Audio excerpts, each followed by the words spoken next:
Assalamualaikum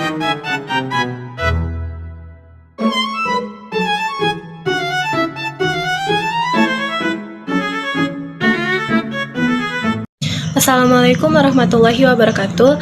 Perkenalkan, nama saya Silva Istafelani dengan NPM B1A022010. Di sini saya akan membuat video infografis tentang hukum pidana adat. Materinya hukum pidana adat di Rejang.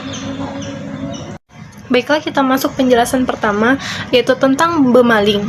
Bemaling merupakan tindakan ketika seseorang lelaki membawa pergi seorang perempuan secara sukarela atau tanpa paksaan ke rumah tinggal laki-laki tersebut dengan tujuan untuk dinikahi, namun dilakukan tanpa seizin orang tua pihak perempuan, meskipun tetap diketahui oleh kerabat dekat perempuan tersebut. Nah, yang kedua, ini menebo. Menebo ini adalah tindakan ketika seseorang laki-laki membawa pergi seorang perempuan tanpa seizin dan tanpa sepengetahuan orang tua perempuan, baik dilakukan secara sukarela oleh perempuan tersebut maupun melalui paksaan. Nah, yang ketiga ini tikam.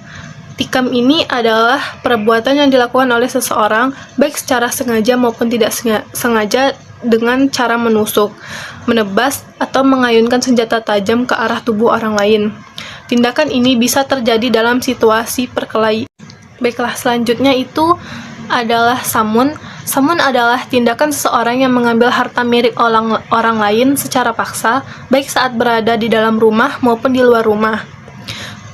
Aksi ini dilakukan dengan kekerasan, bisa dengan menggunakan alat bantu seperti senjata tajam atau benda tumpul, atau hanya dengan ancaman, termasuk ancaman bersenjata. Tindakan ini dapat mengakibatkan atau tidak mengakibatkan cedera, luka-luka, bahkan kematian bagi korban atau pemilik harta tersebut. Yang kelima itu upet. Upet adalah perbuatan di mana seseorang menyebarkan cerita mengenai aib atau hal buruk tentang individu atau kelompok tertentu. Meskipun kebenaran cerita tersebut belum dipastikan, tindakan ini dapat menyebabkan kehilangan kepercayaan dari orang lain atau bahkan kehilangan harga diri sendiri akibat dampak negatif dari cerita yang disebarkan tersebut. Yang terakhir adalah sumbang. Sumbang adalah tindakan yang dianggap tidak senonoh atau melanggar norma kesusilaan atau situasi yang menimbulkan prasangka terjadinya perbuatan asusila, khususnya yang berkaitan dengan hubungan antara laki-laki dan perempuan yang tidak terikat dalam perkawinan. Perilaku ini dinilai tidak pantas dalam pandangan masyarakat. Nah, yang kedua itu tentang jenis sanksi pidana adat Rejang. Yang pertama itu cepalo mulut atau cepalo bebea. Contoh, anak laki-laki yang mengatakan kepada perempuan, yaitu kamu lonte atau bandit, dan bisa juga menuduh orang tanpa bukti dan sanksi sehingga membuat seseorang korban itu tidak senang, dan sanksinya itu 4 ria sampai 6 ria.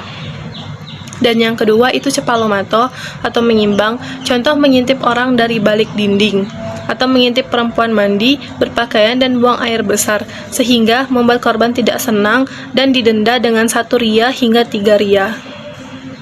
Nah, yang ketiga ini teman-teman, cepalo tangan atau mengabo pada wanita.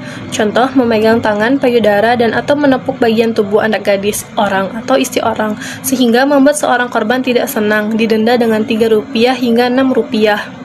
Nah, yang keempat ini cepalo kaki, didenda dengan 1 hingga 2 ria, dilengkapi dengan punjung mentah iben, desangen, serta tidak mengulangi lagi perbuatan tercela sehingga membuat orang tidak senang dengan memakai kaki seperti menendang, menyandung kaki orang, atau menyepak seseorang, ditambah dengan uang putih dan uang sidang adat. Nah, yang kelimanya teman-teman adalah cepalo lakeu, ialah kelakuan tidak senonoh di tengah masyarakat desa seperti memukul tiang listrik, gendang, atau penutupan pada tengah malam sambil mengatakan tolong. Ini didenda dengan 1 ringgit hingga 2 ringgit. Nah, yang terakhir itu cepalo hidung. Cepalo hidung ini jika seseorang dan sengaja mencium anak gadis orang sehingga dia merasa tidak senang dan merasa dipermalukan, didenda dengan denda 4 ria dan hingga 6 ria, dilengkapi dengan punjung mentah iben desangen, ditambah dengan uang putih dan uang sidang adat. Nah, teman-teman, ini penjelasan yang terakhir tentang prosedur yang digunakan dalam menyelesaikan pelanggaran adat di Rejang.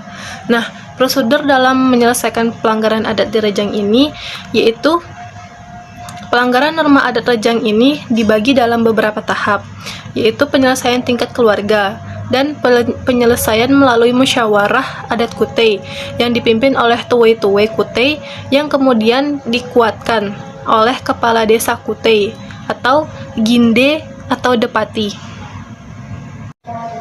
Baiklah teman-teman, sekian video dari saya. Apabila saya salah kata, saya mohon maaf.